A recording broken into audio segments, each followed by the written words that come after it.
Hi everyone, welcome back to my channel, GTR Math Tutorial. So for today's video, we will discuss another type of factoring, sum and difference of two cubes.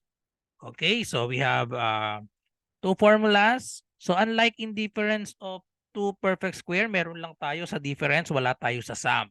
Para naman sa two cubes, so kahit plus or minus, meron tayo parehas factoring para dyan.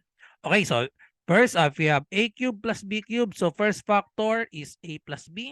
So tanggalin lang natin yung cube. First factor is a plus b and then the second factor is a squared minus ab plus b squared. And then for difference, a cube minus b cube. So first factor is a minus b and then the second factor is a squared plus ab plus b squared. So tingnan nyo mabuti yung sign. Meron laging pag positive ito, negative itong negative dito sa pangalawa. Kapag negative naman, positive naman dito. And then itong last term natin, parehas positive lagi yan. Okay, so i-derive natin yung isa or i-multiply natin itong isa to prove that the product of this is a cube plus b cube. Okay, so multiply lang natin ito. So we have a squared minus ab plus b squared. So if we multiply that by a plus b, so verify lang natin. So distribute lang natin itong a. So a times a squared, we have a cube. A times negative ab, we have negative a squared b. And then a times positive b squared, we have positive ab squared. And then now let's distribute the positive b. So distribute to a squared. So we have positive a squared b. And then to the second term, b times negative ab. So we have negative a b squared and then the last term b times b squared, that is positive b cube. So mapapansin natin, add na lang natin. So just bring down a cube. Maka-cancel ito dahil isang negative, isang positive, same term tayo. So cancel out and then cancel out din ito. So ang matitira ay a cube plus b cube.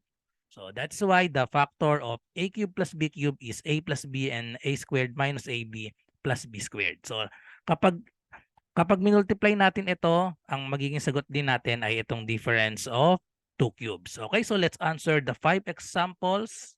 Okay, so let's answer number 1. Okay, so number 1, so the sign is positive. So we will use this a cube plus b cube. So ito yung formula natin. So first step natin is to express 8 as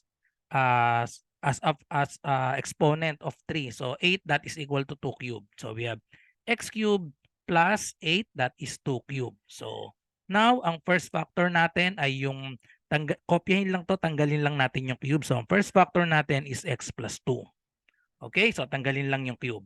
And then second factor natin, so dito yung formula natin, a squared minus ab plus b squared. So square lang natin ito. So we have x squared.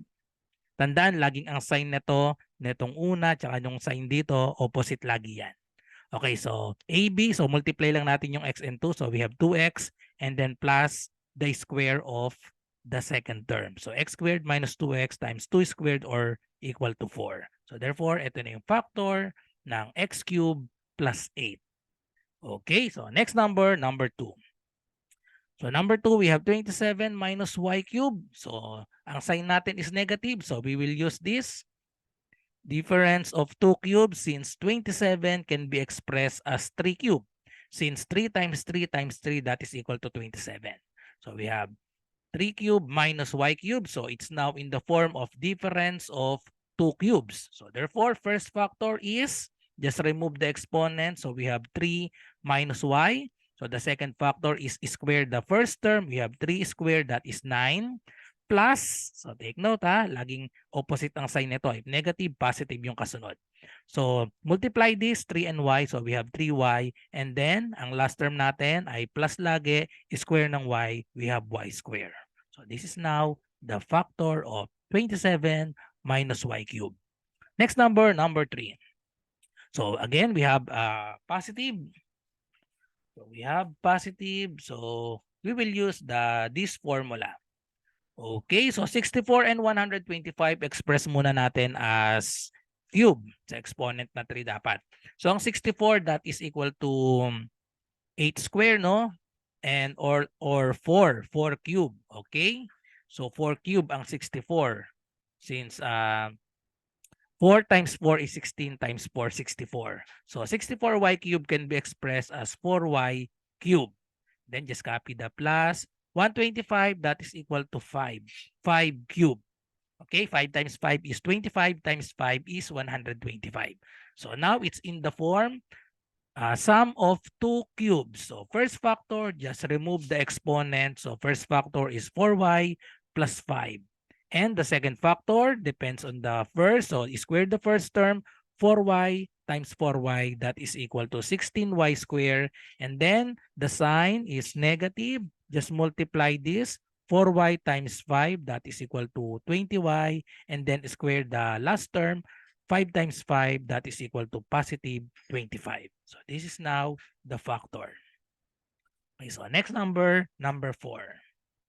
So for number 4, 27y to the fourth minus 8y, hindi pa natin pwedeng gamitin ang difference of two cubes dahil hindi perfect cube itong first term and second term. So meron pa tayong kailangan gawin. Mapapansin nyo, meron tayong y to the fourth and y. So we can factor out 1y. Okay? Factor out y. So we have y times 27, bawasan ng y yung y to the fourth. So we have y cubed minus pinactor out yung y. So 8 na lang ito. So now we can use the difference of two cubes since 27y cubed and 8 are perfect cubes. Okay? So express this as perfect cubes. So we have y times 27 y cubed can be expressed as 3y cubed, and then minus 8 can be expressed as 2 cubed. Okay? So now, so just copy the y and then use the formula a cubed minus b cubed for this term. Okay? So, ang factor natin, just remove the 3, the cube. So, we have 3y minus 2. And then the second factor is square of the first term, 3y times 3y, that is 9y squared. So, this is negative. So, the sign of this will be positive. So, 3y times 2, that is positive 6y. And then square the second term, 2. 2 times 2, that is equal to positive 4. So, this is now the complete factor of 27y to the fourth minus 8y. Okay, so for our last number, so we have x to the 6 minus 1. So x to the 6 minus 1, we cannot use directly the a cube minus b cube because to the 6. So we need to factor this first. So we will use the difference of 2 squared first because 6, x to the 6, that can be written as x cubed squared minus 1. Okay, so we will use first the difference of 2 perfect square, a squared minus b squared, that is equal to a plus b times a minus b. Okay, so gamitin muna natin ang difference of 2 squares. Since yung to the 6, hatiin natin siya sa x cubed square. So magiging siyang, so ang 1 kasi pwedeng isulat ang 1 as 1 square. So apply natin itong formula natin. So we have x cubed plus 1 and then x cubed minus 1.